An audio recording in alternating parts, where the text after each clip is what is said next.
এ যেন সিনেমার গল্প। একটা সময় সিনেমায় দেখা যেত সাপে কাটা মৃত ব্যক্তিকে কলাগাছের ভেলায় ভাসিয়ে দেয়া হতো। সিনেমার সেই দৃশ্যই যেন রূপ নিল বাস্তবে। কলাগাছের ভেলায় ভারত থেকে ভাসতে ভাসতে বাংলাদেশে আসে সাপে কাটা এক শিশুর নিথর দেহ। শিশুটির নাম সুমিত দাস। ভারতের আসাম রাজ্যের লালবাড়ি এলাকার ডেকাব ঘাটে বাসা শিশুটির।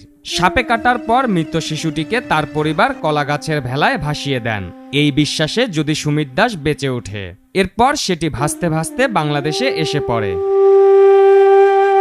হৃদয় বিদারক এই দৃশ্য ধরা পড়েছে কুড়িগ্রাম সদরের দুধকুমার নদে, যেখানে কলাগাছের ভেলায় ভাসতে দেখা যায় এই শিশুটির নিথর দেহ।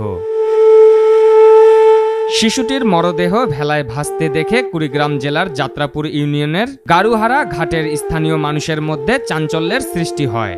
শিশুটিকে দেখতে দুধকুমার নদের পাড়ে ভিড় জমান লোকজন। কলাগাছের কয়েকটি গুড়ি ও চাটাই দিয়ে তৈরি ভেলার উপর 6 বছরের সুমিতের মরদেহ সাদা চাদর, গোলাপি রঙের মশারি ও পলিথিনে ঢাকা ছিল, শুধু মুখ খোলা ছিল। ভেলার সঙ্গে একটি চিরকুটে সুমিতের ছবি, নাম, ঠিকানা এবং একটি ভারতীয় মুঠোফোন নম্বর লেখা ছিল।